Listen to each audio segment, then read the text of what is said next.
저는 딸이 닫고 들어간 현관문을 바라보고 있었습니다. 발걸음을 떼려는 순간 안에서 사위의 목소리가 들려왔어요. 이번 승진 파티에 너랑 니네 엄마는 올 생각하지 마.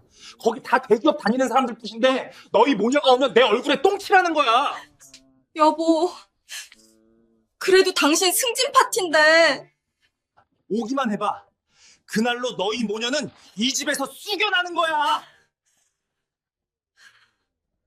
사위가 제 딸과 저를 어떻게 생각하는지 알게 되었습니다. 사위 진호야, 너는 내 딸과 나를 항상 그렇게 생각해왔구나. 대기업에 다니는 사위는 반찬 가게를 하는 제 딸과 저를 항상 부끄러워했어요. 하지만 사위는 몰랐습니다. 자기가 다니는 대명 건설이 누구로부터 시작되었는지, 그리고 제가 그동안 숨겨왔던 비밀을요. 이제 그 비밀을 꺼낼 때가 된 것 같습니다. 설거지, 산책할 때, 잠들기 전 이어서 듣기 편하게 지금 구독만 눌러주세요. 우리네 드라마 극장이 다음 편을 자동으로 챙겨드립니다. 그럼 오늘의 이야기 시작합니다. 들기름 냄새가 손끝에 배어들 때쯤이면 저는 문득 제 손을 들여다보곤 합니다. 주름 사이사이 파고든 나물물이며 양념 자국이며 긴 세월을 살아온 흔적이 고스란히 새겨져 있었죠. 오늘도 딸 수진이가 운영하는 반찬 가게에 나와 일손을 돕고 있었습니다. 엄마, 잠깐 쉬어. 아침부터 계속 서 있었잖아. 수진이가 걱정스러운 눈으로 저를 바라봤습니다. 저는 괜찮다며 손을 내저었어요. 허리가 좀 아프긴 했지만 딸을 돕는다는 마음에 이 정도는 아무것도 아니었습니다. 시금치 다듬는 손을 멈추지 않으면서 슬쩍 휴대폰을 들여다봤습니다. 화면 속 배경사진에는 손주 강희가 환하게 웃고 있었어요. 돌잔치 때 찍은 사진이니 벌써 3년도 더 된 거였죠. 보고 싶었습니다. 그 작은 손으로 제 볼을 만지작거리던 감촉이 옹알이하며 저를 올려다보던 까만 눈동자가 너무나 그리웠어요. 용기를 내어 전화기를 들었습니다. 사위 진호에게 연락하는 건 늘 조심스러웠지만 오늘따라 손주 목소리가 너무 듣고 싶었거든요. 신호음이 3번쯤 울렸을까요? 딸깍 전화가 연결됐습니다. 진호야, 나다. 잘 지냈지? 혹시 우리 강희 목소리 한 번만 들을 수 있을까? 어머님. 차갑게 끊어지는 사위의 목소리에 저는 말을 멈췄습니다. 제가 전에도 말씀드렸죠? 예고 없이 연락하시면 곤란합니다. 불편해요. 곤란하고 불편하다뇨. 손주 목소리 한 번 듣겠다는 게 그렇게 불편한 일인 걸까요? 그래도 잠깐이면 되는데. 강희가 요즘 말은 잘하니? 어머님, 지금 바쁘니까요.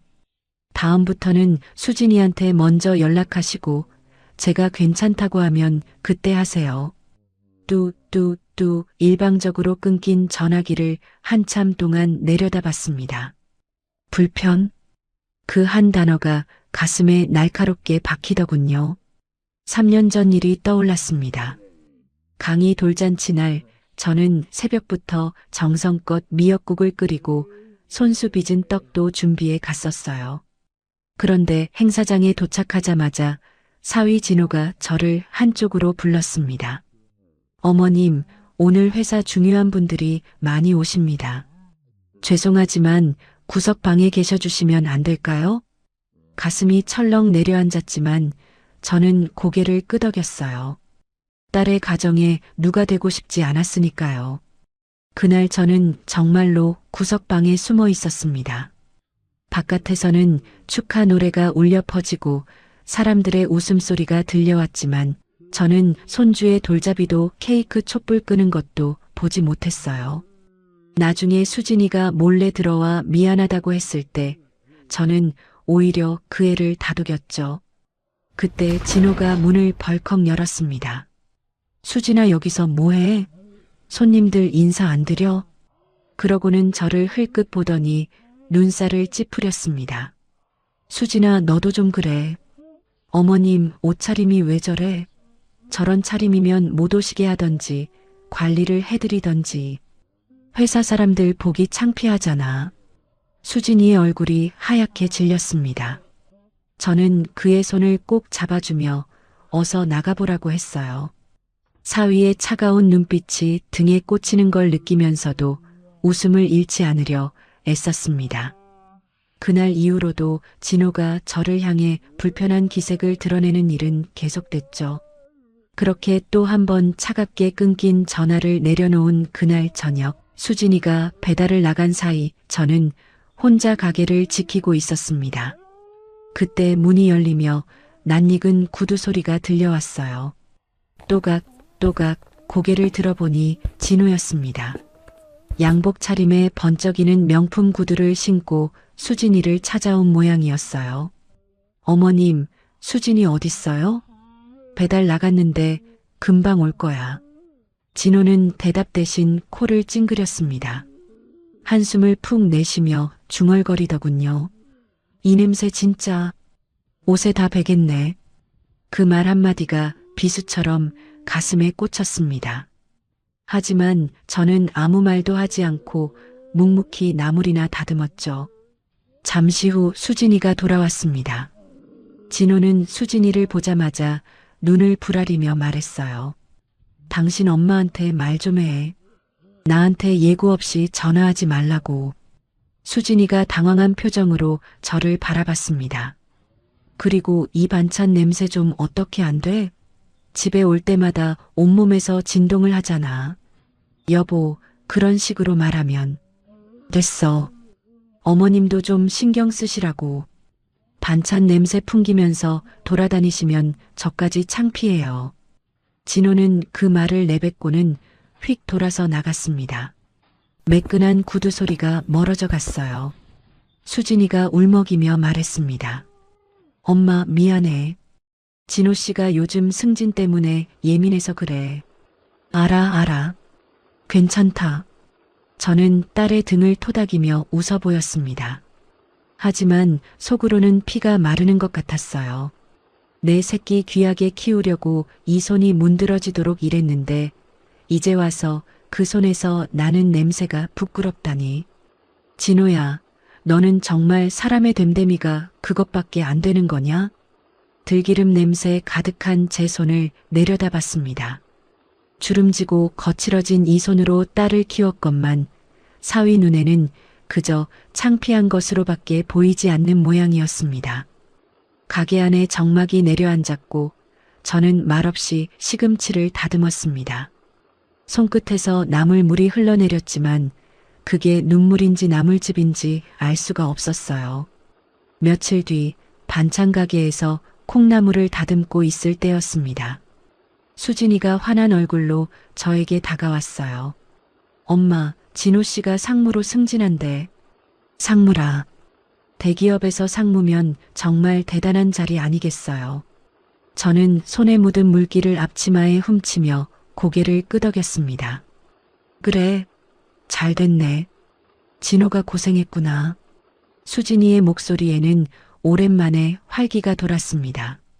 남편 자랑을 하는 딸의 모습을 보니 사위에 대한 서운함은 잠시 접어두게 되더군요. 그래, 저 사람이 잘 돼야 우리 수진이도 편하게 사는 거지. 그때 문득 떠오르는 게 있었습니다. 수진아, 엄마 잠깐 집에 다녀올게. 금방 올 테니까 가게 좀 봐줘. 응? 갑자기 왜? 줄 게 있어서. 저는 서둘러 가게를 나와 제가 사는 집으로 향했습니다. 현관문을 열고 안방으로 들어가 오래된 장롱 앞에 섰어요. 맨 아래 서랍을 열자 낡은 보자기에 쌓인 오동나무 상자가 보였습니다. 조심스럽게 상자를 꺼내 보자기를 풀었습니다. 뚜껑을 여니 검은 벨벳 위에 놓인 만년필 하나가 은은하게 빛나고 있었어요. 오동나무 특유의 마르고 깊은 향기가 코끝을 스쳤습니다. 이 만년필은 제가 40년 넘게 간직해온 물건이었습니다. 함부로 꺼내본 적도 없고 누구에게 보여준 적도 없었죠. 하지만 오늘만큼은 이걸 사위에게 주고 싶었어요. 승진 축하도 할 겸 앞으로 우리 수진이 잘 부탁한다는 마음을 담아서요. 저녁이 되어 수진이네 집을 찾아갔습니다.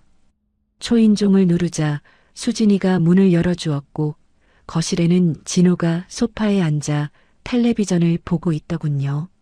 어머님 오셨어요? 진호가 건성으로 인사를 건넸습니다. 저는 신발을 벗고 조심스럽게 거실로 들어갔어요. 손에 든 오동나무 상자가 갑자기 무겁게 느껴졌습니다.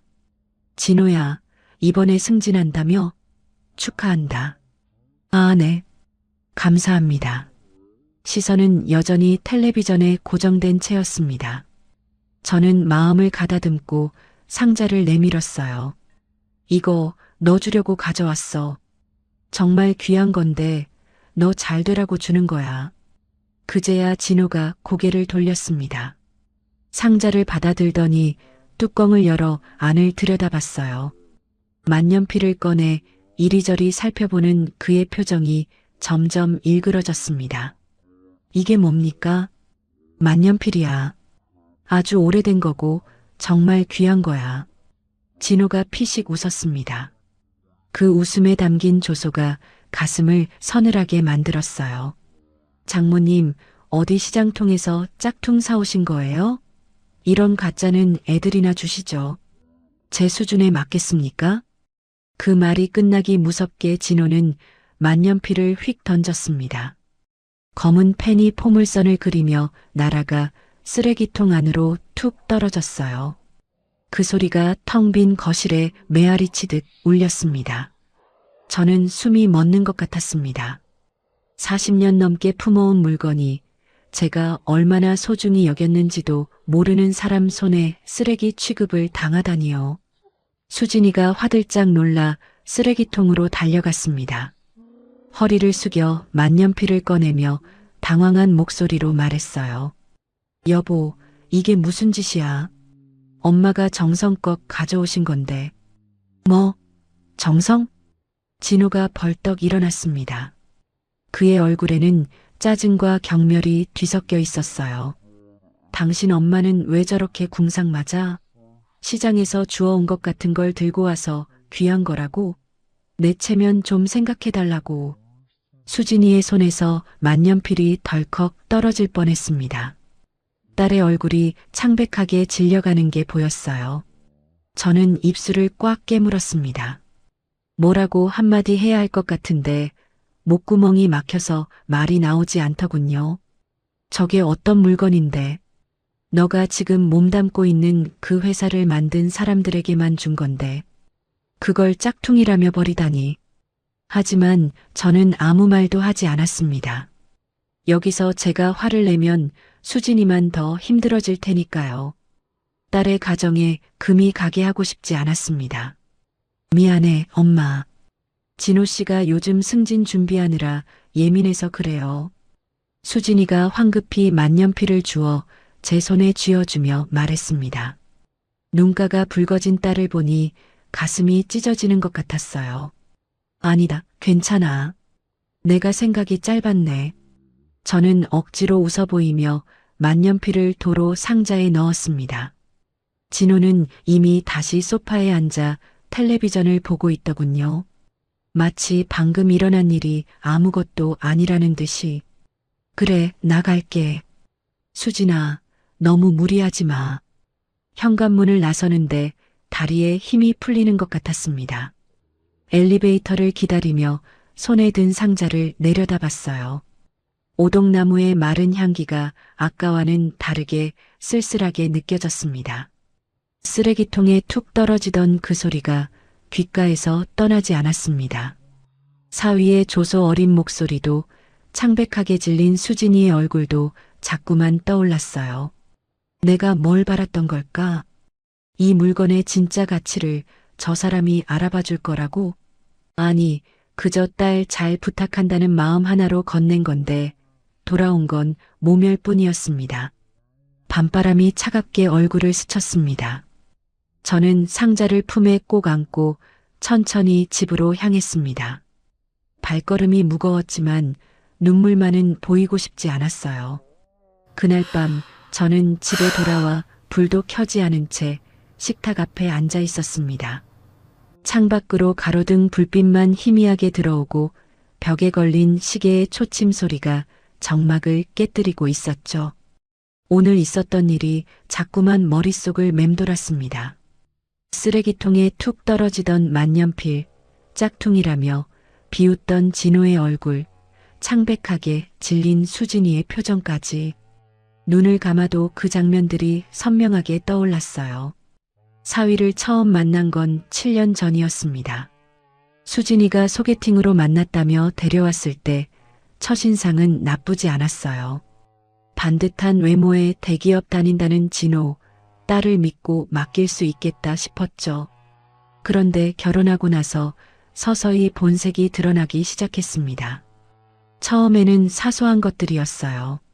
명절에 처가 방문을 슬슬 미루더니 나중에는 아예 안 오게 됐습니다.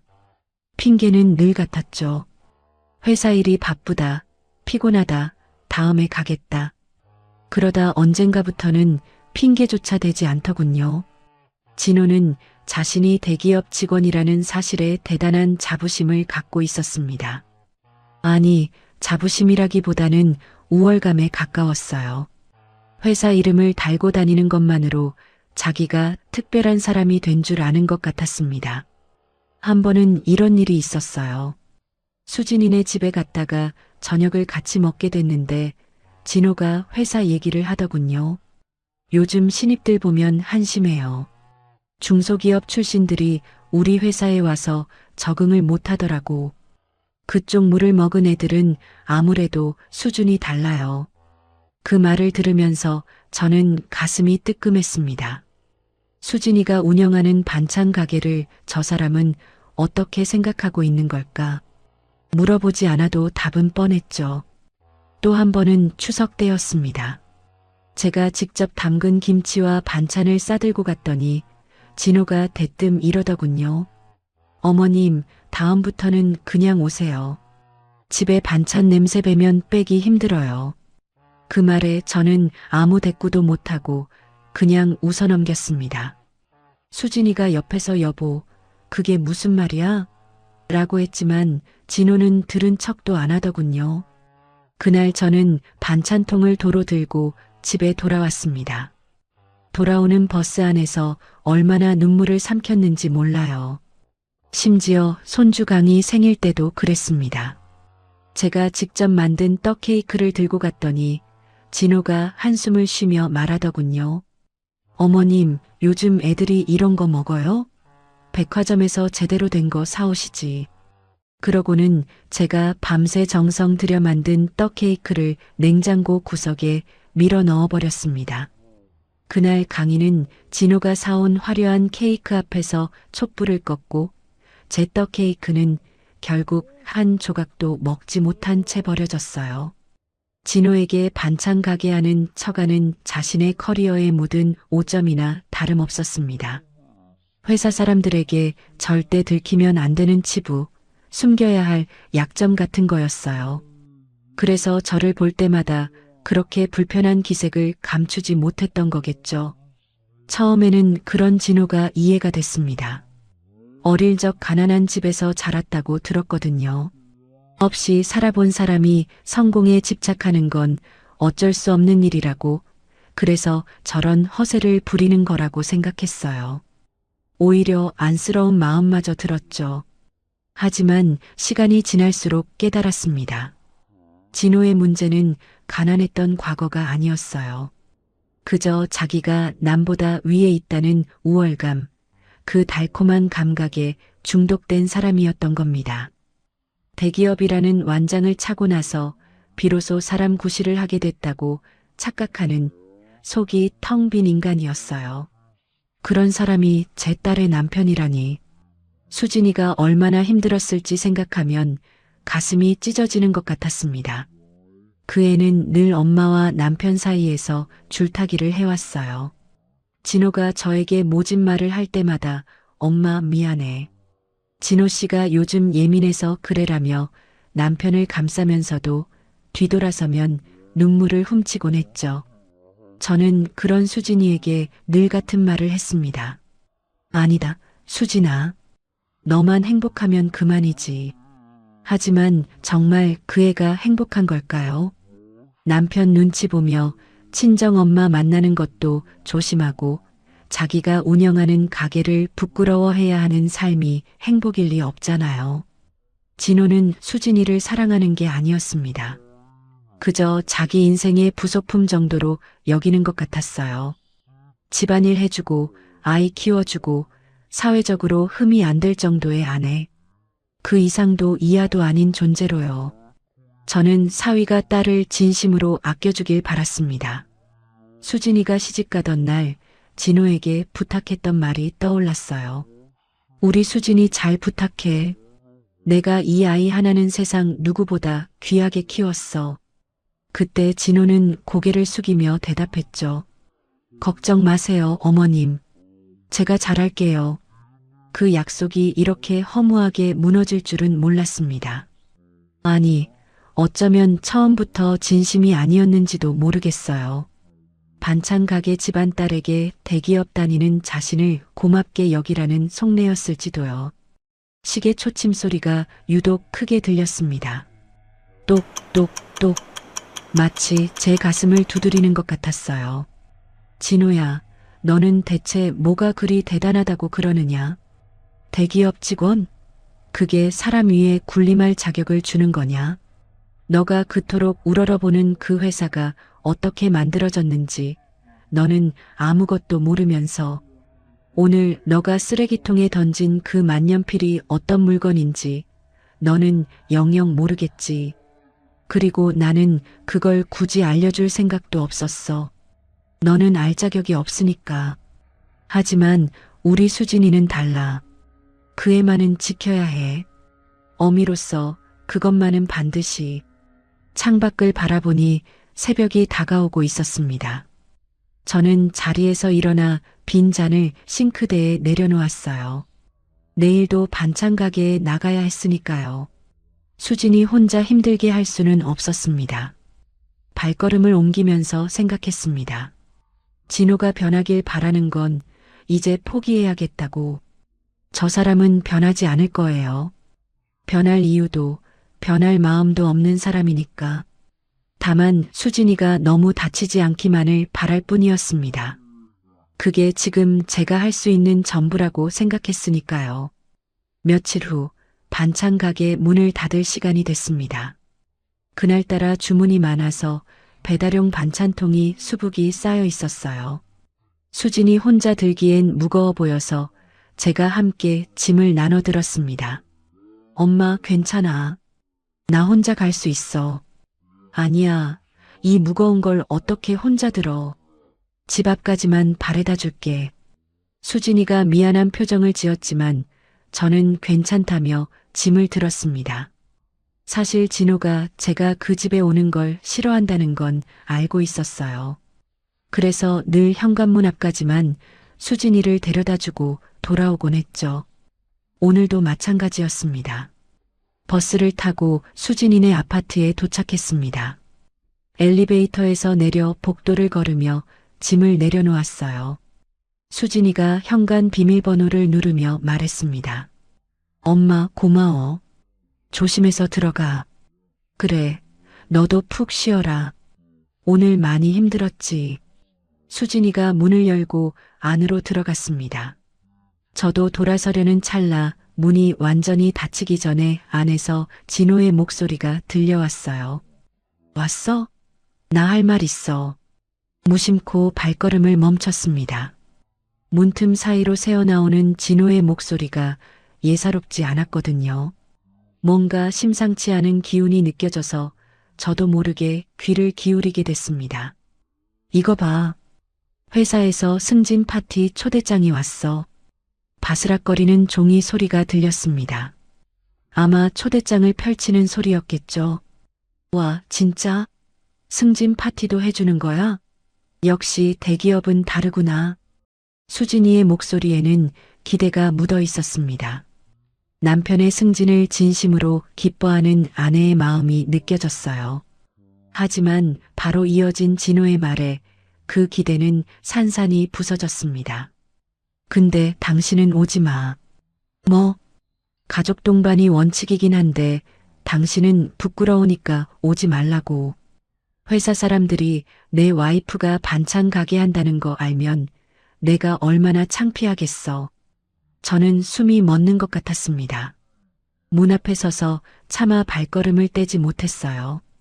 여보, 그래도 승진 파티인데 대기업 임원들이 모이는 자리에 당신 같은 여자가 어울려? 다른 상무 부인들은 전부 명문대 출신이거나 집안 좋은 사람들이야. 다 하나같이 대기업 다니고 있고 거기서 당신이 뭐라고 소개해? 반찬 가게 사장이요? 진호의 목소리에는 조롱과 경멸이 가득했습니다. 제 딸을 향해 저런 말을 내뱉다니 손이 부들부들 떨려왔어요. 그리고 니네 엄마한테도 승진 파티 올 생각하지 말라고 해. 혹시라도 그 노인네가 거기 나타나면 너랑 니네 엄마는 쫓겨나는 거야. 알아들어? 가슴이 철렁 내려앉았습니다. 그 노인네라니. 저를 두고 하는 말이었어요. 7년을 사위로 대하며 손주까지 본 사이인데 그 입에서 나온 말이 고작 그 노인네였습니다. 여보, 그건 너무. 반찬 냄새 풍기면서 내 앞길 막지 말고 집에 처박혀 있어. 내가 여기까지 오는데 얼마나 힘들었는지 알아? 당신이랑 당신 엄마 때문에 내 커리어 망칠 수는 없어. 진호의 고함이 복도까지 울려 퍼졌습니다. 저는 벽에 등을 기댄 채 움직일 수가 없었어요. 다리에 힘이 풀려 그 자리에 주저앉을 것만 같았습니다. 잠시 침묵이 흘렀습니다. 그리고 수진이의 작은 목소리가 들려왔어요. 알았어. 안 갈게. 그 한마디가 비수처럼 가슴에 박혔습니다. 제 딸이 눈물을 삼키며 고개를 끄덕이는 모습이 눈에 선하더군요. 보지 않아도 알 수 있었어요. 수진이가 지금 얼마나 참고 있는지, 얼마나 가슴이 무너지고 있는지. 저도 모르게 주먹을 꽉 쥐었습니다. 손톱이 손바닥을 파고드는 것도 느끼지 못할 만큼 분노가 치밀어 올랐어요. 내 딸이 반찬 가게 하는 게 어때서? 그 손으로 새벽부터 밤까지 일하며 네 놈 뒷바라지를 했는데 네가 출장 간다고 할 때 도시락 싸주고 야근한다고 할 때 따뜻한 국 끓여놓고 기다리던 게 누군데 이제 와서 그 냄새가 네 성공을 가로막는다고? 문 안에서 수진이의 억눌린 훌쩍임이 희미하게 들려왔습니다. 저는 이를 악물었어요. 지금 당장 문을 열고 들어가서 진호한테 쏟아붓고 싶은 말이 한가득이었지만 그러면 수진이만 더 힘들어질 게 뻔했습니다. 발걸음을 돌렸습니다. 엘리베이터를 기다리면서 생각했어요. 진호의 오만함이 이제 임계점에 다다랐구나. 더 이상은 참고 넘어갈 수 없는 선을 넘었구나. 엘리베이터 문이 열렸습니다. 안으로 들어서며 거울에 비친 제 얼굴을 봤어요. 주름진 얼굴, 푸석푸석한 피부, 거칠어진 손. 진호 눈에는 그저 초라한 노인으로밖에 안 보이겠죠. 하지만 진호야, 너는 모른다. 이 늙은이가 누구인지. 그리고 너가 그토록 우러러보는 그 회사가 어떻게 시작됐는지. 아직은 아니다. 아직은 참아야 해. 수진이를 위해서라도. 하지만 언젠가 반드시 보여주마. 네가 그렇게 무시한 이 반찬 냄새나는 노인이 누구인지. 엘리베이터가 1층에 도착했습니다. 문이 열리고 저는 천천히 밖으로 나왔어요. 밤 공기가 차갑게 얼굴을 스쳤지만 가슴속에서 타오르는 불씨는 꺼지지 않았습니다. 파티를 며칠 앞둔 어느 날 진호에게서 전화가 왔습니다. 저에게 직접 연락이 오다니 무슨 일인가 싶어 받았더니 대뜸 이런 말이 들려왔어요. 어머님, 승진 파티 때 상사분들 드릴 음식 좀 만들어주세요. 순간 귀를 의심했습니다. 평소에는 반찬 냄새 난다고 질색을 하던 사람이 갑자기 반찬을 만들어 달라고요? 상사분들 선물용이니까 제대로 만들어 주셔야 해요. 포장도 깔끔하게 하시고요. 반찬통은 새 걸로 쓰시고 이름표 같은 거 붙이지 마세요. 그 말투가 마치 파출부한테 일을 시키는 것 같았습니다. 부탁이 아니라 명령이었어요. 제가 며느리 엄마라는 사실조차 잊은 듯한 태도였습니다. 그리고 파티장에 오셔서 전달해 주시면 되는데 저한테 아는 척 하시면 안 돼요. 그냥 배달부인 척하고 주고 가세요. 알겠죠? 전화기를 든 손이 떨렸습니다. 하지만 저는 알았다고 대답했어요. 수진이 생각이 났거든요. 그 애가 저 사람 밑에서 얼마나 힘들게 살고 있는지 알기에 여기서 제가 뭐라고 하면 수진이한테 화풀이가 갈 게 뻔했습니다. 파티 당일 저는 새벽 5시에 일어나 반찬을 만들기 시작했습니다. 깻잎찜, 소고기장조림, 도라지 무침, 멸치볶음. 하나하나 정성을 들여 만들었어요. 아무리 진호가 밉더라도 상사분들 입에 들어갈 음식이니 대충 할 수는 없었습니다. 손이 저리도록 나물을 다듬고 간이 맞을 때까지 몇 번이고 맛을 봤어요.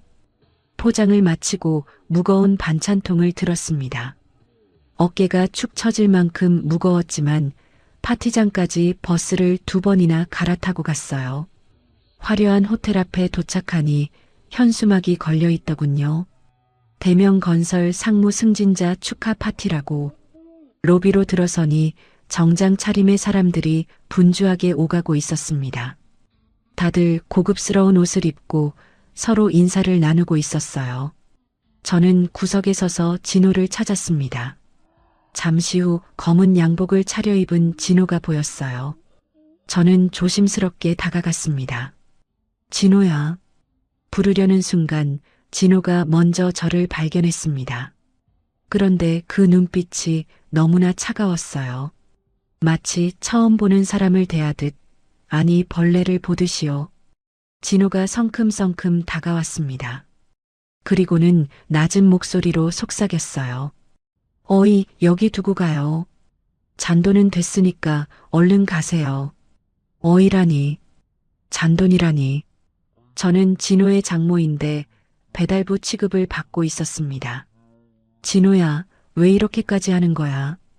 조용히 해요. 진호가 날카롭게 쏘아붙였습니다. 주변에서 몇몇 사람들이 이쪽을 쳐다봤어요. 누가 들으면 어쩌려고 그래요. 장모고 뭐고 여기서 아는 척하지 말라고 했잖아요.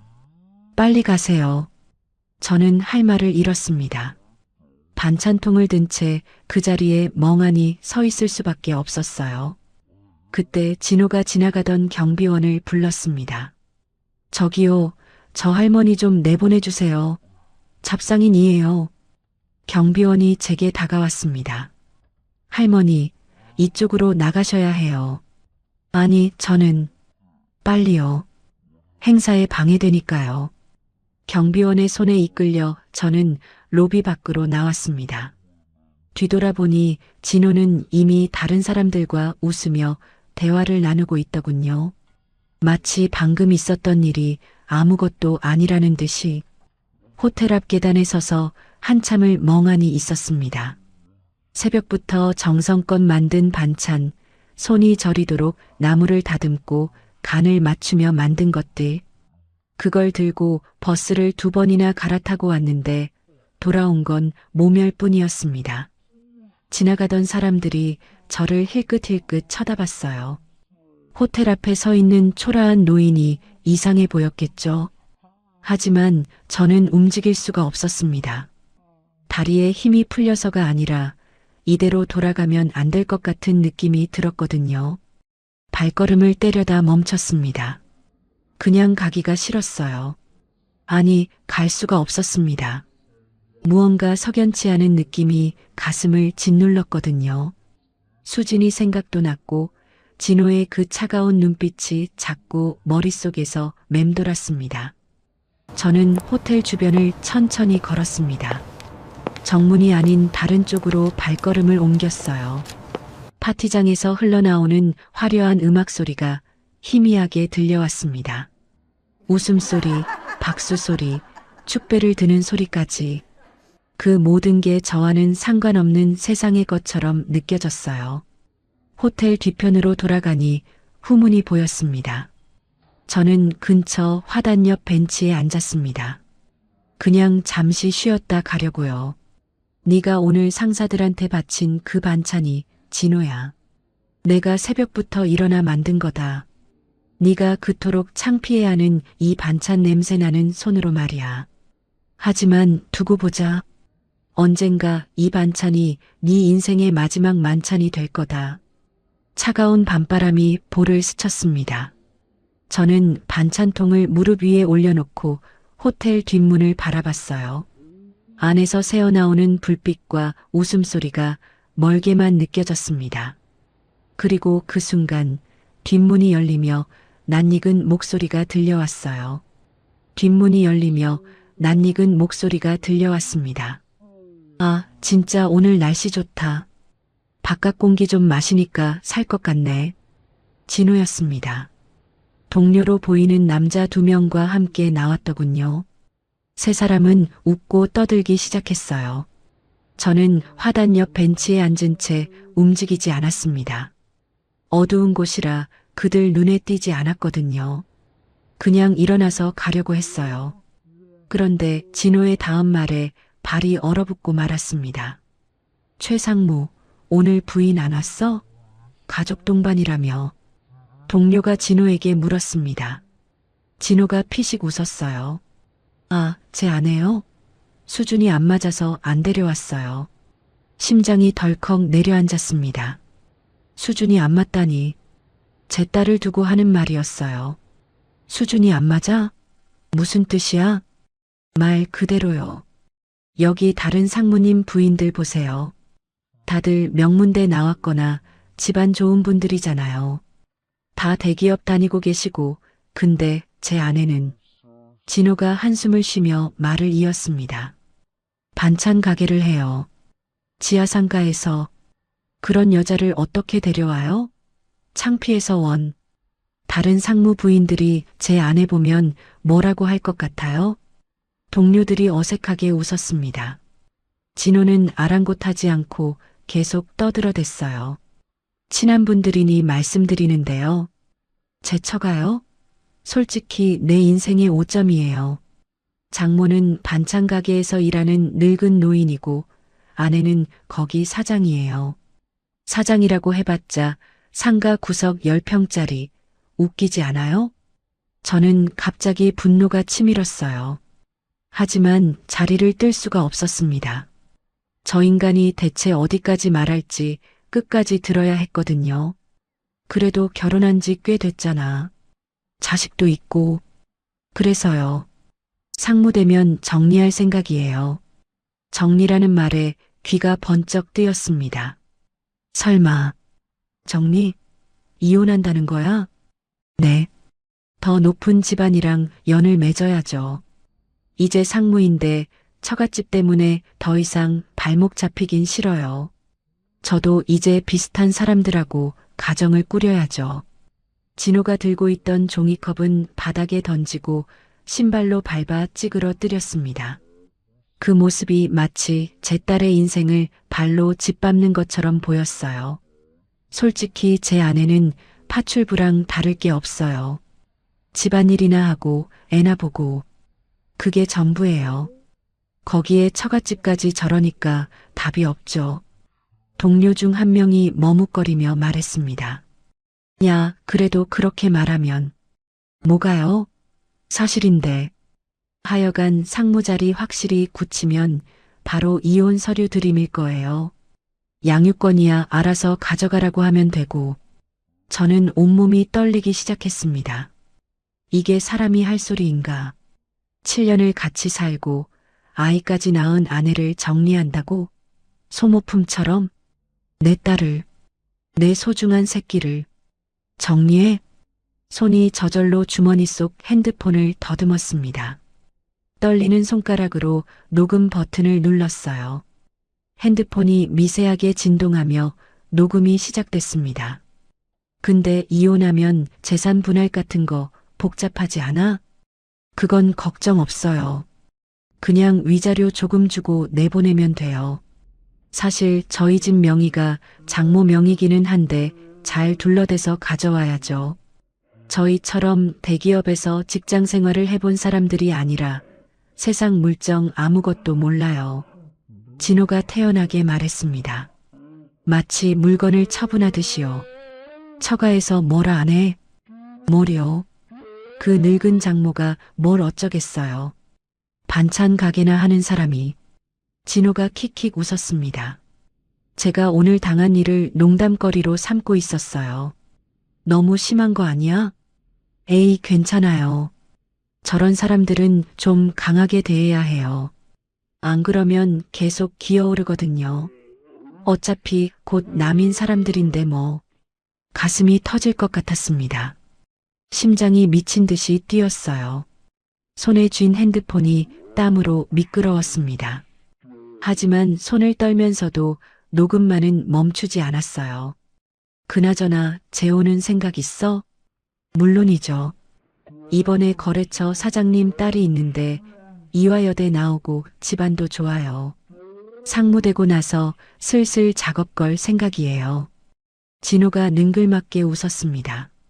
아직 이혼도 안 했는데 벌써 다른 여자를 물색하고 있었어요. 와, 치밀하다 치밀해.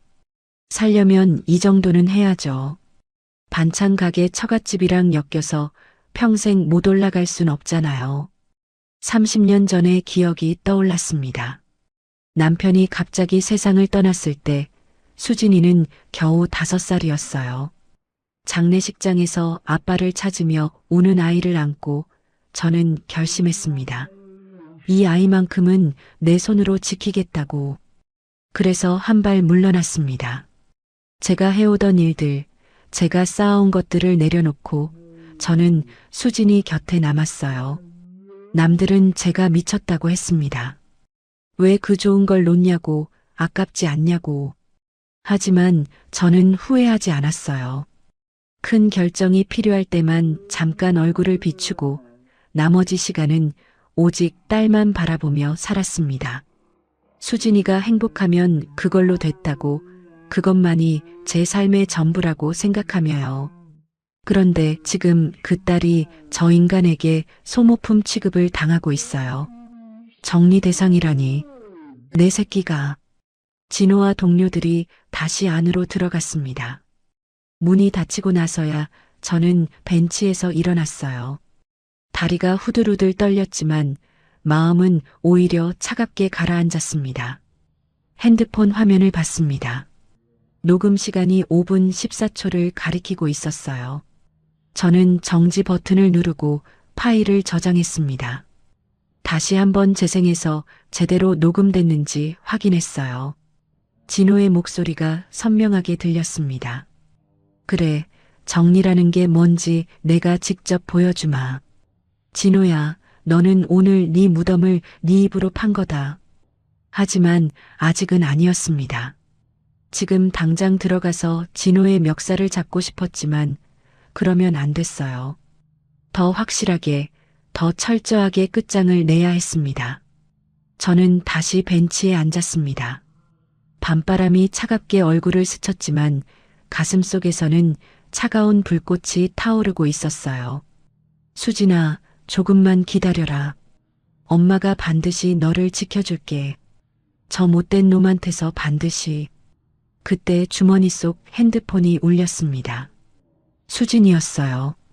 전화를 받자마자 수진이의 목소리가 들려왔습니다. 엄마, 나야. 수진아? 이 시간에 웬일이야? 엄마, 그래도 남편 승진 파티니까 근처에서 꽃만 주고 오려고. 그 정도는 괜찮겠지? 저는 가슴이 철렁 내려앉았습니다. 방금 전 진호가 한 말이 귓가에 생생했거든요. 정리한다고. 이혼 서류 들이밀 거라고. 더 높은 집안 여자랑 재혼하겠다고. 그런 남자한테 꽃다발을 들고 간다고? 수진아, 오지 마. 제발. 왜? 엄마 목소리가 왜 그래? 무슨 일 있어? 그냥 오늘은 안 돼. 진호가 싫어할 거야. 오지 말라고 했잖아. 괜찮아, 엄마. 멀리서 꽃만 주고 바로 오려고. 파티장 안에 들어가는 것도 아니고 그냥 입구에서 얼굴만 보고 축하한다고 말하고 싶어서. 그래도 남편인데. 그 말이 심장을 후벼 팠습니다. 저 순진한 것. 그 남편이라는 작자가 너를 뭐라고 부르는지 알기나 하니. 파출부랑 다를 게 없다고 정리 대상이라고 했어. 그런데 넌 아직도 그 사람한테 꽃을 주겠다고? 수진아, 엄마 말 들어. 듣고 있어? 제발 오지 마. 엄마, 나 지금 거의 다 왔어. 호텔 앞이야. 끊을게. 뚜 전화가 끊겼습니다. 저는 벌떡 일어났어요. 가슴이 미친 듯이 뛰었습니다. 수진이를 막아야 해. 저 애가 진호한테 가면 안 돼. 안 되는데. 화단 옆을 벗어나 호텔 정문 쪽으로 뛰었습니다. 68 먹은 다리가 이렇게 빨리 움직인 적이 언제였는지 모르겠어요. 하지만 이미 늦었습니다. 멀리서 꽃다발을 든 수진이가 호텔 입구로 들어서는 게 보였거든요. 저는 급히 뒤따라갔지만 사람들 사이에 가려져 수진이를 놓쳤습니다. 로비를 두리번거리다가 옆문 쪽에서 익숙한 목소리가 들려왔어요. 여보, 수진이었습니다. 저는 기둥 뒤에 몸을 숨기고 상황을 지켜봤어요. 심장이 쿵쿵 뛰었습니다. 제발 아무 일도 없기를. 수진이가 꽃다발을 내밀며 환하게 웃고 있었습니다. 분홍색 장미와 안개꽃으로 예쁘게 포장된 꽃다발이었어요. 하얀 리본까지 달린 걸 보니 분명 꽃집에서 직접 고르느라 한참 고민했을 거예요. 승진 축하해, 여보. 정말 고생 많았어. 자랑스러워. 하지만 진호의 표정은 싸늘하게 굳어 있었습니다. 웃음기라곤 찾아볼 수 없었어요. 주변을 두리번거리더니 수진이의 팔을 확 잡아 끌었습니다. 뭐야, 왜 왔어? 오지 말랬잖아. 그래도 축하는 해주고 싶어서. 꽃만 주고 바로 갈게. 안에 안 들어갈게. 꽃? 이딴 걸 왜 들고 와? 진호가 수진이 손에서 꽃다발을 낚아챘습니다. 마치 더러운 것을 집어드는 것처럼요. 그리고는 코웃음을 치며 꽃다발을 내려다봤어요. 이게 뭐야? 시장통에서 산 거야? 포장이 왜 이래? 아니, 꽃집에서 직접 골라서. 어휴, 창피해. 이 싸구려 꽃다발을 내가 들고 있는 걸 누가 보면 어쩌려고? 다른 상무 부인들이 보내준 꽃바구니는 얼마나 고급스러운데. 진호가 꽃다발을 바닥에 던졌습니다. 툭 하는 소리와 함께 꽃송이들이 대리석 바닥에 흩어졌어요. 분홍빛 장미가 하얀 바닥 위에 나뒹굴었습니다. 여보, 왜 이래? 내가 정성껏 고른 건데. 수진이가 당황해서 꽃을 주우려고 허리를 숙였습니다. 그 순간 진호가 꽃다발 위로 발을 올렸어요. 번쩍이는 명품 구두가 꽃송이 위에 내려앉았습니다. 으드득 꽃송이가 짓밟히는 소리가 났습니다. 분홍색 꽃잎이 진호의 구두 밑에서 으깨졌어요. 꽃잎에서 짜낸 즙이 하얀 대리석 위에 번져나갔습니다. 이 꽃다발, 네 손으로 만진 걸 상무 부인들이 보면 뭐라 하겠어? 반찬 냄새 나는 손으로 만진 꽃을 내가 받으면 내 격이 뭐가 되는데? 그리고 회사 사람들이 너 보면 나 쪽팔려서 어떻게 회사 다니라고 여길 와. 너희 모녀는 하는 짓이 아주 똑같네. 저는 기둥을 붙잡고 있던 손에 힘이 들어갔습니다. 손톱이 대리석을 긁는 것도 모를 만큼 눈앞이 빨갛게 물드는 것 같았어요. 여보, 나 그냥 축하해주고 싶었을 뿐이야. 미안해, 내가 잘못했어. 수진이가 고개를 숙였습니다. 잘못한 게 없는데 사과를 하고 있었어요. 남편한테 꽃을 선물하는 게 무슨 잘못이라고. 축하? 네가 나한테 해줄 수 있는 축하가 뭔데? 네 주제를 알아야지. 진호가 목소리를 높였습니다. 주변에 있던 몇몇 사람들이 이쪽을 쳐다봤어요. 수군거리는 소리가 들렸습니다. 하지만 진호는 아랑곳하지 않았어요. 오히려 더 거세게 몰아붙였습니다. 반찬 가게 여자 주제에 어딜 기어와? 내가 몇 번을 말해야 알아들어? 집에 처박혀 있으라고 했지. 수진이의 얼굴이 하얗게 질렸습니다. 입술이 파르르 떨리고 있었어요. 눈가가 벌겋게 달아올랐습니다. 오지 말라고 했지? 근데 왜 와? 네가 여기 오면 내가 얼마나 창피한지 알아? 내 커리어에 먹칠을 하고 싶어? 미안해. 나는 그냥 뭐? 그냥 나 망신 주려고 온 거지. 어디서 반찬 냄새 풍기면서 내 앞길을 막아. 진호가 으깨진 꽃다발을 발로 툭 걷어찼습니다. 꽃잎이 사방으로 흩날렸어요. 됐어. 당장 꺼져. 다시는 내 앞에 나타나지 마. 진호가 손을 휘저었습니다. 마치 파리를 쫓듯이요. 수진이가 비틀거리며 뒷걸음질 쳤어요. 눈에서 눈물이 뚝뚝 떨어지고 있었습니다. 저는 더 이상 참을 수가 없었습니다. 당장 뛰어나가서 진호의 멱살을 잡고 싶었어요. 아니, 딱이라도 한 대 때리고 싶었습니다. 하지만 다리가 움직이지 않았어요. 아니, 움직이면 안 됐습니다. 지금 나가면 수진이만 더 창피해질 테니까. 더 큰 망신을 당할 테니까. 뭘 봐? 다들 뭘 보냐고. 진호가 주변 사람들에게 소리쳤습니다. 사람들이 고개를 돌렸어요. 진호는 으깨진 꽃다발을 한 번 더 밟고는 양복 소매를 털며 파티장 안으로 사라졌습니다. 마치 더러운 것을 털어내듯이요. 수진이가 바닥에 쪼그려 앉았습니다. 그리고 떨리는 손으로 흩어진 꽃잎을 줍기 시작했어요. 으깨진 꽃송이, 찢어진 포장지, 꺾인 줄기. 그걸 하나하나 주우며 수진이의 어깨가 들썩이기 시작했습니다. 흐느끼는 소리가 들렸어요. 작고 가느다란 울음소리. 아무도 없는 복도에서 내 딸이 바닥에 앉아 울고 있었습니다. 으깨진 꽃잎을 움켜쥔 채로, 고개를 숙인 채로. 저는 그 모습을 보며 눈물이 흘러내렸습니다. 가슴이 찢어지는 것 같았어요. 아니, 찢어지는 게 아니라 불에 타는 것 같았습니다. 눈에서 흘러내리는 게 눈물인지 피인지 모를 지경이었어요. 30년 전 남편이 갑자기 세상을 떠났을 때 겨우 5살 배기 수진이를 안고 장례식장에 서 있던 그날이 떠올랐습니다. 대명건설. 제가 맨손으로 일궈낸 회사였어요. 29에 시작해서 40이 되기 전에 업계 5손가락 안에 드는 건설사로 키워냈죠. 하지만 남편이 떠나고 저는 선택해야 했습니다. 아빠 없는 아이라는 소리 듣지 않게 수진이를 키우는 것. 그게 제 첫 번째 우선순위였어요. 그래서 회사를 전문 경영인에게 맡기고 한 발 물러났습니다.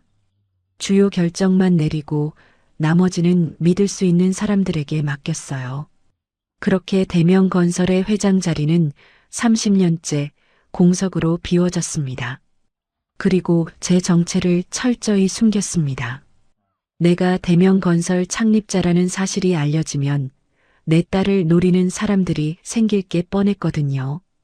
돈 때문에, 회사 때문에 수진이에게 접근하는 사람들.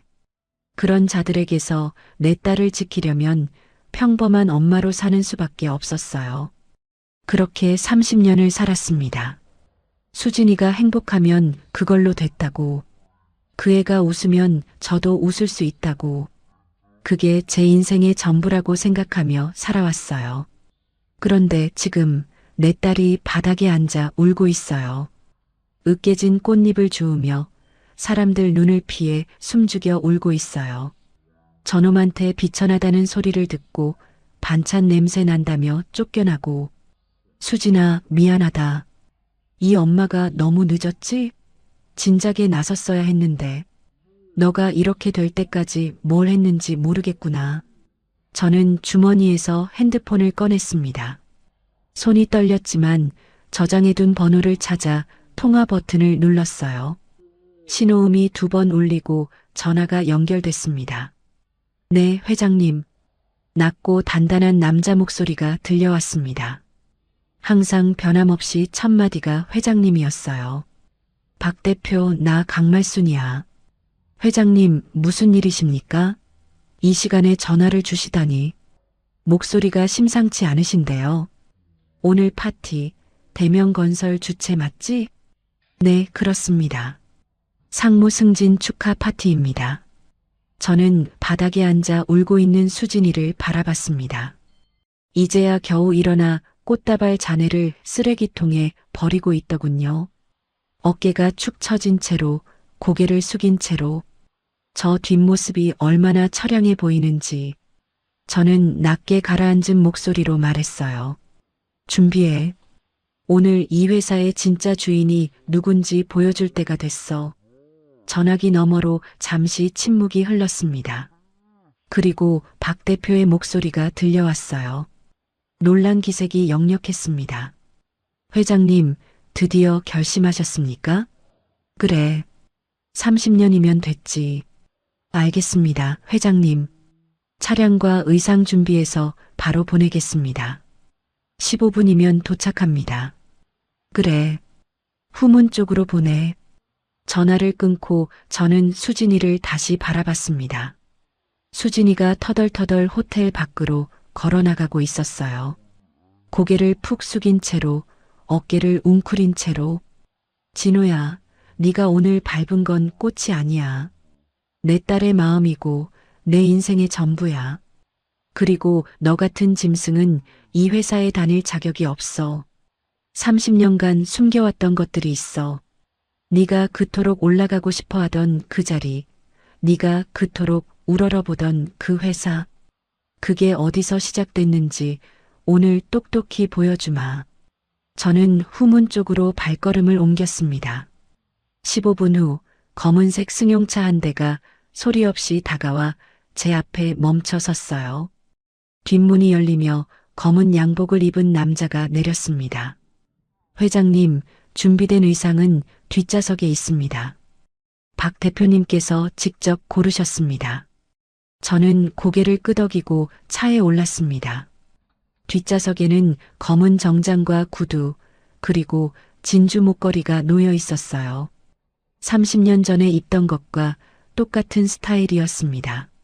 차 안에서 옷을 갈아입으며 거울을 봤습니다. 조금 전까지 반찬통을 들고 쫓겨나던 초라한 노인의 모습은 사라지고 거기에는 다른 사람이 있었어요. 대명건설 창립자, 최대 주주, 강말순 회장. 30년 동안 비워져 있던 회장의 자리, 그 자리로 돌아갈 때가 왔습니다. 30년 만에 꺼내 입는 갑옷이었습니다. 어깨가 펴지고 등이 곧게 섰어요. 거울 속에 제 눈빛이 달라져 있었습니다. 더 이상 참고 숨죽이던 장모의 눈빛이 아니었어요. 진호야, 너가 그렇게 보고 싶어 하던 격이라는 거, 이제 똑똑히 보여주마. 차가 천천히 호텔 정문 쪽으로 이동했습니다. 차가 호텔 정문 앞에 멈췄습니다. 운전기사가 문을 열어주었어요. 저는 잠시 숨을 고르고 차에서 내렸습니다. 검은 정장에 진주 목걸이, 그리고 30년 전과 똑같은 자세, 어깨를 펴고 턱을 들고 앞만 바라보며 발을 내딛는 순간 몸 안에서 무언가가 깨어나는 것 같았습니다. 30년간 잠들어 있던 그것이 대명건설 창립자 강말순 회장이라는 이름이 호텔 로비로 들어섰습니다. 또각또각 구두 소리가 대리석 바닥에 울려 퍼졌어요. 조금 전 반찬통을 들고 쫓겨나던 그 바닥이었습니다. 경비원에게 팔을 잡혀 끌려 나왔던 그 바닥. 하지만 지금 제 발걸음은 달랐어요. 주눅 들지 않았고 비굴하지 않았습니다. 파티장 입구가 보였습니다. 안에서는 여전히 음악 소리와 웃음소리가 새어나오고 있었어요. 샹들리에 불빛이 화려하게 반짝이고 있었죠. 저는 멈추지 않고 그 문을 향해 걸어갔습니다. 진호야, 네가 그렇게 보고 싶어 하던 격이라는 거 이제 똑똑히 보여주마. 네가 그토록 우러러보던 대명건설의 진짜 주인이 누구인지. 파티장 문을 열고 안으로 들어섰습니다. 몇몇 사람들이 저를 쳐다봤어요. 검은 정장을 입은 노인이 홀로 들어오는 게 이상해 보였겠죠. 입구에 서 있던 안내 직원이 다가왔습니다. 실례합니다만 초대장을 보여주시겠습니까? 저는 대답 대신 그 직원의 눈을 똑바로 바라봤습니다. 그리고 한마디만 했어요. 비켜. 직원이 움찔하며 물러났습니다. 제 눈빛에서 무언가를 느꼈나 봐요. 저는 아랑곳하지 않고 홀 중앙을 향해 걸었습니다. 또각또각 구두 소리가 파티장의 음악 소리를 뚫고 울렸어요. 그때 저쪽에서 진호가 저를 발견했습니다. 샴페인 잔을 들고 동료들과 웃으며 이야기하던 진호. 저와 눈이 마주치자 그 웃음이 싹 사라졌어요. 진호의 얼굴이 순간 일그러졌습니다. 놀람과 분노가 뒤섞인 표정이었어요. 샴페인 잔을 테이블에 탁 내려놓고 성큼성큼 제게 다가왔습니다. 뭐야, 이 노인네가 여길 왜 또 왔어? 치매라도 걸린 거야? 진호가 낮은 목소리로 으르렁댔습니다. 이가 갈리는 소리가 들릴 것 같았어요. 하지만 저는 걸음을 멈추지 않았습니다. 어떻게 들어온 거야? 아까 분명히 내보냈잖아. 이 미친 노인네가 어디라고 또 들어와. 진호의 목소리가 높아졌습니다. 주변 사람들이 이쪽을 쳐다보기 시작했어요. 수군거리는 소리가 들렸습니다. 진호는 주변을 의식하며 더 화를 냈어요. 체면이 구겨지는 게 싫었겠죠. 경비원 어디 갔어? 이 노인네 좀 끌어내. 경비원 2명이 달려왔습니다.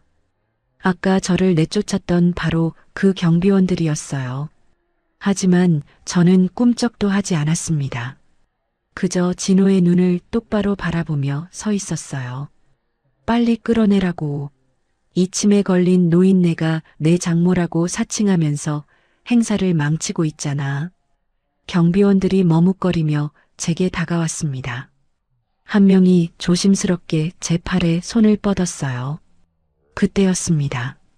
잠깐. 우렁찬 목소리가 파티장을 가로질렀습니다. 음악이 뚝 끊겼어요. 사람들이 일제히 고개를 돌렸습니다. 홀 저쪽 끝에서 한 남자가 급히 달려오고 있었어요. 검은 양복에 은빛 머리카락, 50대 중반의 단단한 체구, 대명건설의 박진성 대표였습니다. 박 대표가 사람들을 해치며 달려왔습니다. 숨을 헐떡이며 저 앞에 도착했어요. 그리고는 푹 90도로 허리를 숙였습니다.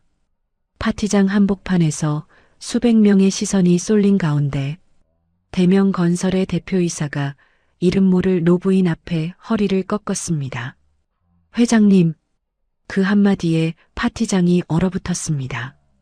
완전히, 철저하게. 음악이 멈추고 웃음소리가 사라지고 샴페인 잔을 든 손들이 공중에서 멈췄어요. 숨소리조차 들리지 않았습니다. 회장님, 이렇게 와주셨습니까? 직접 모시지 못해 죄송합니다. 미리 연락을 주셨으면 제가 직접 모시러 왔을 텐데. 박 대표가 고개를 든 채 말했습니다. 목소리가 파티장 전체에 울려 퍼졌어요. 그 목소리에는 진심 어린 존경과 약간의 두려움이 섞여 있었습니다. 회장님, 그 단어가 공기 중에 떠다녔습니다. 사람들의 표정이 변하기 시작했어요. 의아함, 놀라움, 그리고 경악. 회장님이라고? 저 노인이? 반찬통 들고 왔다가 쫓겨난 저 할머니가? 진호의 얼굴이 흙빛으로 변했습니다. 샴페인 잔을 든 손이 부들부들 떨리고 있었어요. 입이 반쯤 벌어진 채로 저와 박 대표를 번갈아 쳐다봤습니다. 뭐라고요? 회장님이라고요? 저희 회장 자리는 30년째 공석이라고 들었는데 진호가 더듬거리며 물었습니다. 목소리가 갈라졌어요. 박 대표가 천천히 몸을 일으키며 진호를 바라봤습니다. 그 눈빛이 차가웠어요. 최상무, 이분이 누구신지 정말 모르겠나? 박 대표가 저를 가리키며 말했습니다. 그리고 파티장 전체를 둘러보며 목소리를 높였어요. 마이크가 없어도 홀 끝까지 들릴 만큼 또렷한 목소리였습니다. 이분은 대명건설 창립자이시자 최대 주주이신 강말순 회장님이시다. 40년 전 맨손으로 이 회사를 세우신 분이야. 술렁술렁. 파티장이 동요하기 시작했습니다. 수군거리는 소리가 파도처럼 퍼져나갔어요. 창립자라고? 강말순 회장? 그 전설에? 살아계셨어? 은퇴하신 줄 알았는데 저분이 회장님이셨다고? 아까 경비원이 끌어낸 분 아니야? 최상무 장모님이 회장님이었어? 저는 묵묵히 서서 사람들의 반응을 지켜봤습니다. 30년 만에 듣는 그 이름. 강말순 회장. 제 이름이었어요. 대명건설을 세우고 키우고 업계 5손가락 안에 들게 만든 사람. 그 이름이 다시 이 공간에 울려 퍼지고 있었습니다. 진호가 휘청거렸습니다. 얼굴이 백지장처럼 하얗게 질려 있었어요. 손에 들고 있던 샴페인 잔이 바닥에 떨어져 산산조각 났습니다. 거짓말이죠? 이게 무슨... 말도 안 돼. 거짓말? 저는 처음으로 입을 열었습니다. 목소리가 낮고 차가웠어요. 30년간 숨기고 있던 목소리. 회장으로서의 목소리. 진호야, 내가 그동안 널 속인 건 미안하게 생각한다. 딸의 행복을 위해 정체를 숨긴 것뿐이었으니까. 하지만 저는 한 발짝 앞으로 나섰습니다. 진호가 움찔하며 뒤로 물러났어요. 네가 나를 미친 노인네라고 부른 것. 특히 내 딸을 비천하다고 짓밟은 것. 그건 용서할 생각이 없어. 진호의 무릎이 후들거리기 시작했습니다. 회장님. 아니, 어머님. 제가... 어머님? 저는 피식 웃었습니다. 웃음 속에 서늘함이 배어 있었어요. 조금 전까지 나를 치매 걸린 노인네라고 부르던 사람이 이제 와서 어머님이고 회장님이야? 경비원 시켜서 끌어내라고 하던 사람이? 박 대표가 옆에서 거들었습니다. 목소리에 분노가 섞여 있었어요. 회장님, 이자가 회장님을 치매 걸린 노인네라고 불렀습니까? 그래. 방금 이 자리에서 수백 명이 보는 앞에서 박 대표의 얼굴이 굳어졌습니다. 그리고 진호를 향해 몸을 돌렸어요.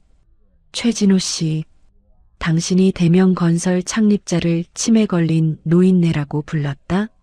이 회사를 세우신 분을? 저는 몰랐습니다. 정말 몰랐어요. 누가 알았겠습니까? 진호가 다급하게 손을 흔들었습니다.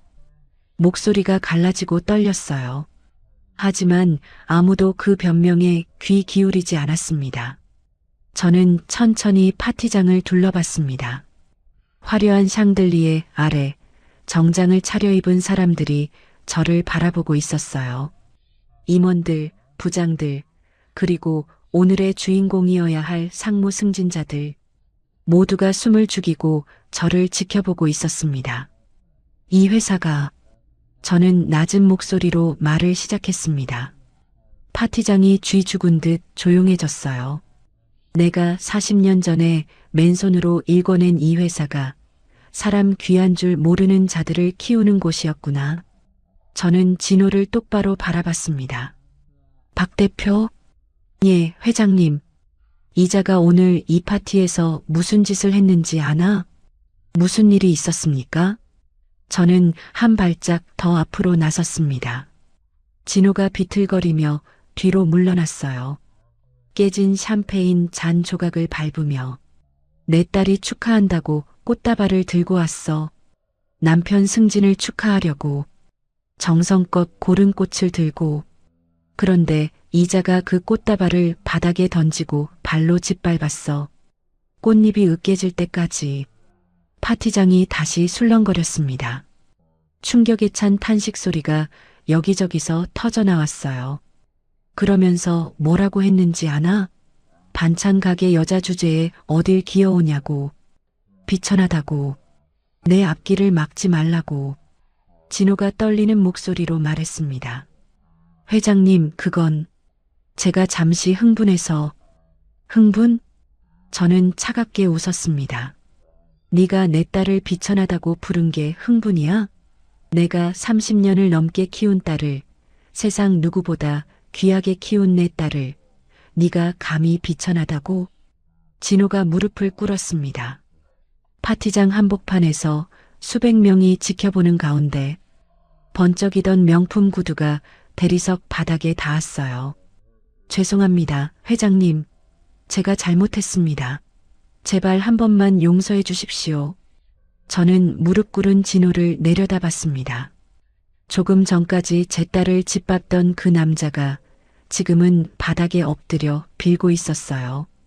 그 꼴이 한심하기 짝이 없었습니다. 용서? 저는 고개를 저었습니다. 진호야, 용서는 뉘우치는 사람에게 주는 거야. 네가 지금 뉘우치는 게 아니잖아. 그저 내 정체가 밝혀지니까 무서워서 빌고 있을 뿐이지. 저는 주머니에서 핸드폰을 꺼냈습니다. 아까 녹음해둔 파일이 거기 있었어요. 네가 뒷문에서 동료들한테 한 말 기억나니? 진호의 눈이 커졌습니다. 공포가 그 눈 속에 가득 차 있었어요. 그게 모르겠으면 내가 들려줄까? 여기 있는 모든 사람들한테? 저는 핸드폰의 재생 버튼 위에 손가락을 올렸습니다. 진호의 얼굴이 공포로 일그러졌어요. 회장님, 제발 그것만은. 하지만 저는 멈추지 않았습니다. 재생 버튼을 누르기 직전 저는 진호에게 말했어요. 네가 오늘 꽃을 밟았을 때 네 앞날도 같이 밟힌 거야. 알겠니? 파티장의 샹들리에가 찬란하게 빛나고 있었습니다. 그 빛 아래서 30년 만에 돌아온 창립자가 무릎 꿇은 사위를 내려다보고 있었어요. 진짜 응징은 이제부터였습니다. 저는 천천히 단상 쪽으로 걸어갔습니다. 박 대표가 재빨리 앞서가며 길을 열어줬어요. 사람들이 모세의 기적처럼 양옆으로 갈라졌습니다. 누구도 제 앞을 막지 않았어요. 단상에 올라 마이크 앞에 섰습니다. 파티장 전체가 한눈에 들어왔어요. 수백 개의 눈동자가 저를 바라보고 있었습니다. 화려한 샹들리에 아래 긴장감이 팽팽하게 흘렀어요. 그리고 그 한가운데 무릎을 꿇은 채 벌벌 떨고 있는 진호가 보였습니다.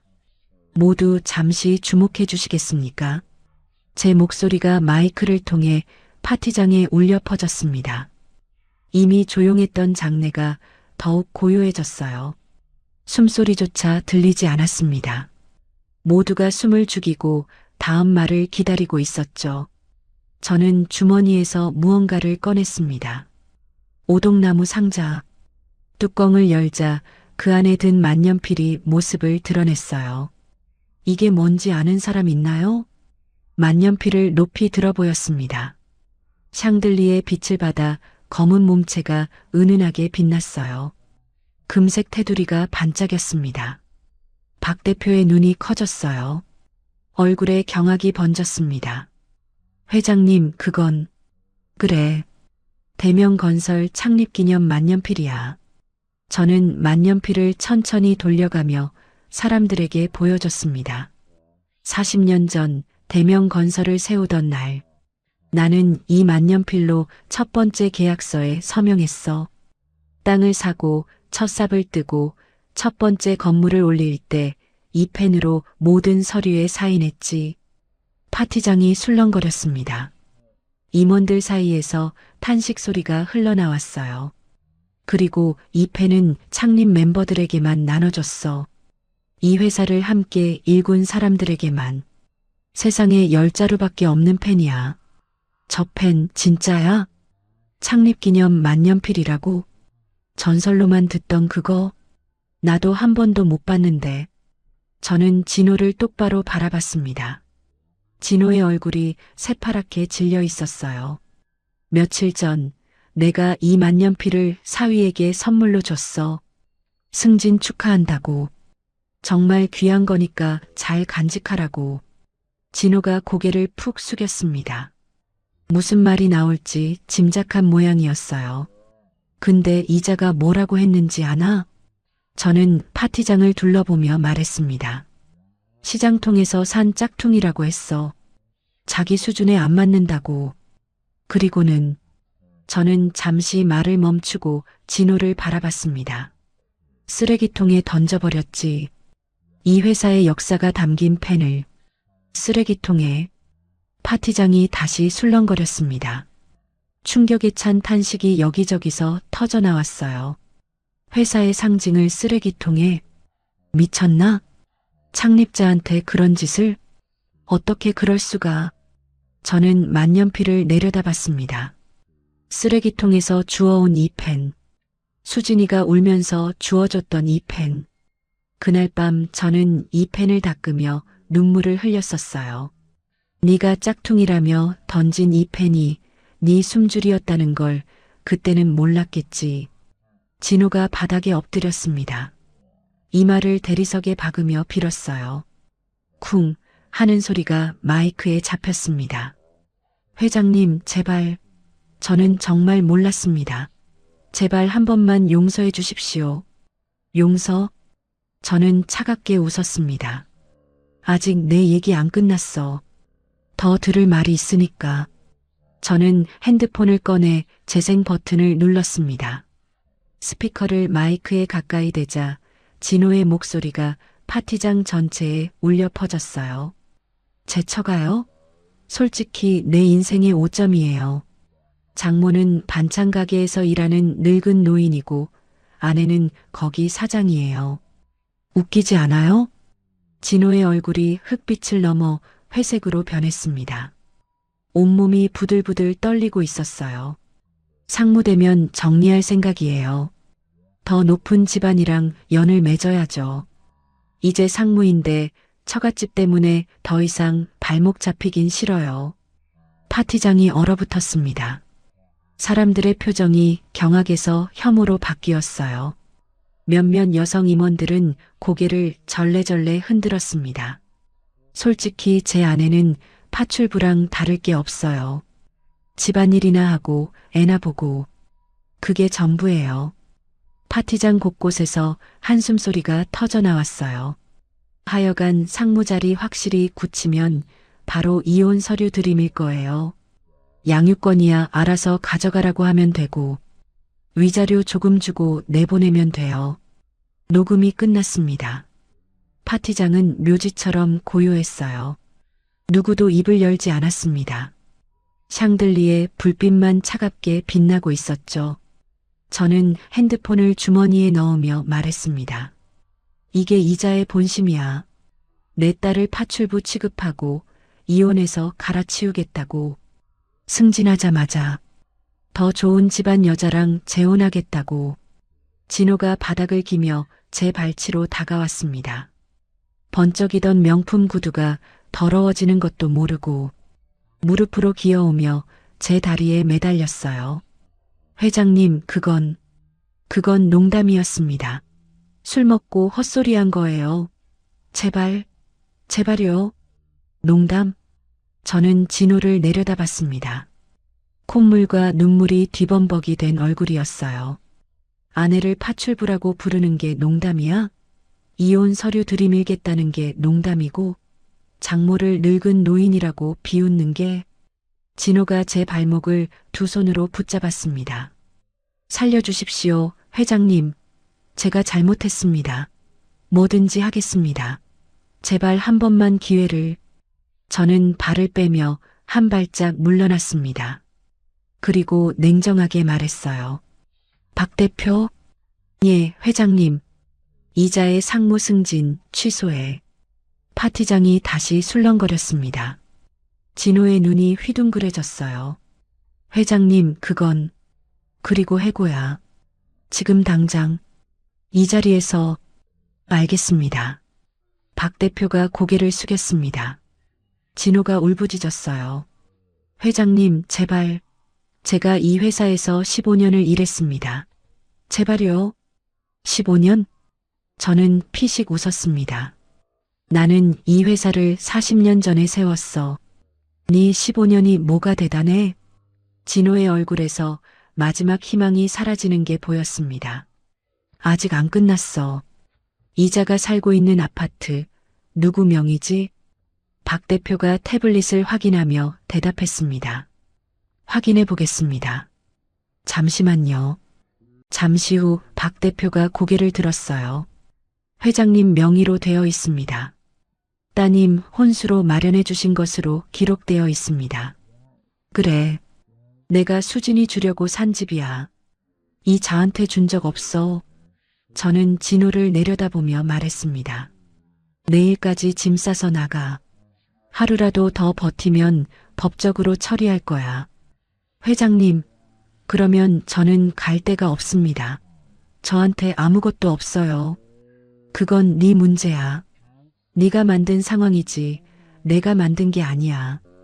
진호가 바닥에 이마를 박으며 울부짖었습니다. 쿵, 쿵. 이마를 바닥에 찢는 소리가 들렸어요. 제발, 제발요. 한 번만 기회를 주십시오. 다시는 안 그러겠습니다. 수진이한테 잘할게요. 이제 와서? 저는 고개를 저었습니다. 늦었어, 진호야. 내 딸한테 잘할 기회는 7년 동안 있었어. 근데 넌 그 시간 동안 뭘 했지? 내 딸을 비천하다고 짓밟고 반찬 냄새 난다고 창피해하고 파출부 취급했잖아. 저는 한 발짝 더 물러났습니다. 진호야, 내 딸을 비천하다 했지? 이제 네가 비천한 게 뭔지 배울 차례야. 저는 박 대표를 향해 고개를 끄덕였습니다. 그리고 박 대표, 건설업계 전체에 이자 이름을 돌려 어디서도 다시는 일 못하게. 알겠습니다, 회장님. 즉시 조치하겠습니다. 진호의 얼굴에서 핏기가 완전히 사라졌습니다. 몸이 힘없이 축 늘어졌어요. 바닥에 엎드린 채 흐느끼기 시작했습니다. 처량한 울음소리가 파티장에 울려 퍼졌어요. 사람은 속여도 하늘은 못 속이는 법이야. 진호야, 네 오만함이 결국 네 무덤을 팠구나. 당장 이 건물에서 이자를 끌어내. 경비원 2명이 다가와 진호의 양팔을 잡았습니다. 진호가 발버둥 쳤지만 소용없었어요. 다리에 힘이 풀렸는지 질질 끌려갔습니다. 회장님, 살려주십시오. 제발, 제발요. 파티장 문이 열리고 진호가 끌려나갔습니다. 문이 닫히자 그 울부짖는 소리도 멀어져 갔어요. 그리고 파티장에는 다시 정적이 흘렀습니다. 저는 마이크 앞에 선 채로 잠시 숨을 골랐습니다. 가슴이 후련했어요. 지난 7년간 참아왔던 것들이 한꺼번에 터져 나온 것 같았습니다. 저는 마이크에서 한 발짝 물러나 파티장을 둘러봤습니다. 모두가 숨을 죽이고 저를 바라보고 있었어요. 오늘 파티는 여기까지야. 저는 담담하게 말했습니다. 나머지 상무 승진자분들 축하해요. 앞으로도 회사를 위해 열심히 해주길 바라요. 그리고 저는 파티장을 한번 둘러봤습니다. 오늘 본 것 잘 기억해 두세요. 사람을 함부로 대하면 어떻게 되는지, 대명 건설에 다닌다는 자부심을 갖는 것은 좋습니다. 단 대명 건설에 다닌다는 사실이 타인을 무시하는 무기가 되어서는 안 됩니다. 그리고 단상에서 내려왔습니다. 박 대표가 재빨리 다가왔어요. 회장님, 따님이 밖에 계십니다. 제가 모셔왔습니다. 수진이. 저는 고개를 끄덕이고 파티장을 빠져나왔습니다. 로비에 수진이가 서 있었어요. 눈이 벌겋게 부은 채로 불안한 표정으로 저를 바라보고 있었습니다. 엄마. 수진이가 떨리는 목소리로 저를 불렀습니다. 저는 아무 말 없이 딸에게 다가가 품에 안았습니다. 수진이의 어깨가 들썩이기 시작했어요. 엄마, 미안해. 내가 몰랐어. 엄마가 그런 사람인 줄. 괜찮아, 수진아. 괜찮아. 저는 딸의 등을 토닥이며 속삭였습니다. 엄마가 미안해. 진작 나섰어야 했는데. 아니야, 엄마. 엄마 잘못이 아니야. 수진이가 제 품에서 고개를 들었습니다. 눈물 젖은 얼굴로 저를 바라봤어요. 근데 엄마, 정말이야? 엄마가 대명 건설을 세운 거야? 응. 엄마가 28에 시작해서 만든 회사야. 왜 말 안 했어? 저는 딸의 머리카락을 쓸어 넘기며 말했습니다. 네가 다칠까봐. 엄마 정체를 알면 널 노리는 사람들이 생길 게 뻔했거든. 그런 자들한테서 널 지키려면 평범한 엄마로 사는 수밖에 없었어. 수진이가 다시 울음을 터뜨렸습니다. 엄마, 이제 다 끝났어. 저 사람은 더 이상 널 괴롭히지 못해. 로비 창문으로 밤하늘이 보였습니다. 별이 반짝이고 있었어요. 30년 만에 드러낸 제 정체, 그리고 딸을 짓밟은 자에 대한 응징. 모든 게 끝났습니다. 수진이가 제 손을 꼭 잡았습니다. 엄마, 이제 어떻게 해? 저는 딸의 손을 맞잡으며 미소 지었습니다. 이제 우리끼리 행복하게 사는 거야. 누구 눈치 볼 것 없이. 이제 남은 건 하나뿐이었어요. 딸과 손주와 함께 진짜 가족으로 다시 시작하는 것. 그로부터 한 달이 지났습니다. 수진이는 진호와 이혼했어요. 단호하게 미련 없이. 진호가 무릎을 꿇고 빌었지만 수진이는 한 번도 뒤돌아보지 않았습니다.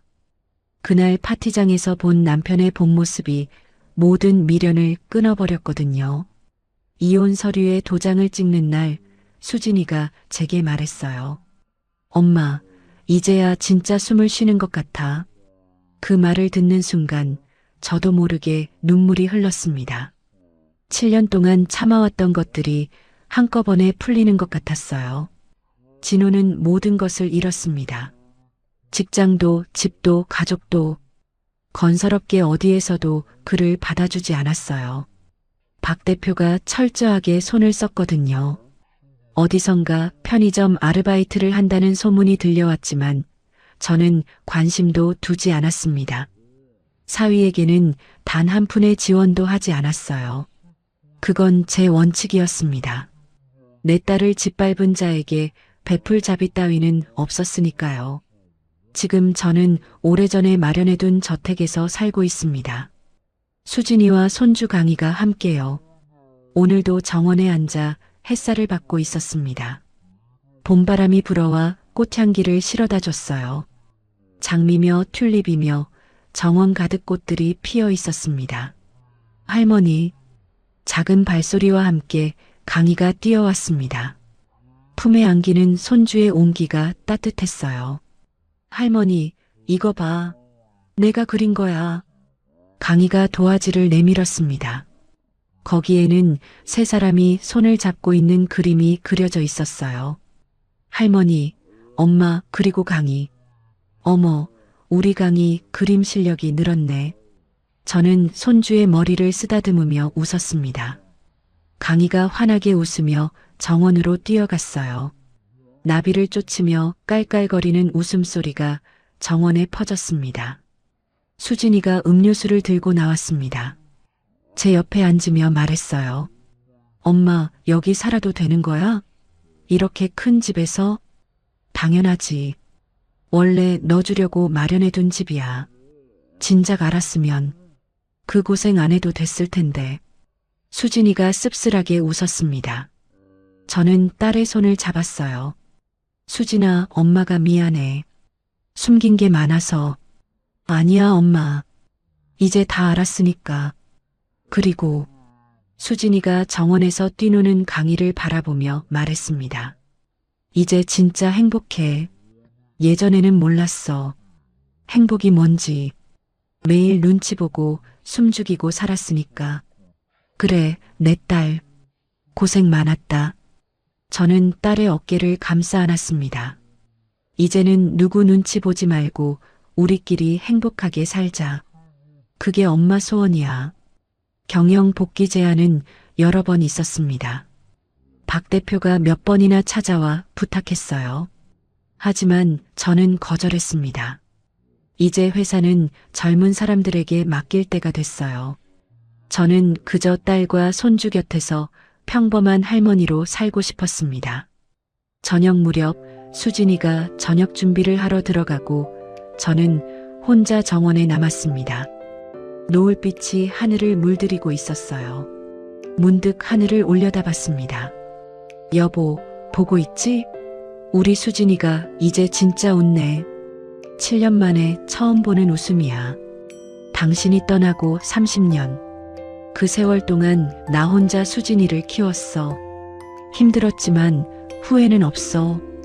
우리 딸이 이렇게 웃을 수 있으니까. 당신한테 약속했잖아. 수진이만큼은 행복하게 해주겠다고. 이제야 그 약속을 지킨 것 같아. 눈가가 촉촉해졌습니다. 저는 고개를 들어 눈물을 닦았어요. 할머니, 밥 먹으래. 강희가 현관에서 손을 흔들며 저를 불렀습니다. 저는 웃으며 자리에서 일어났어요.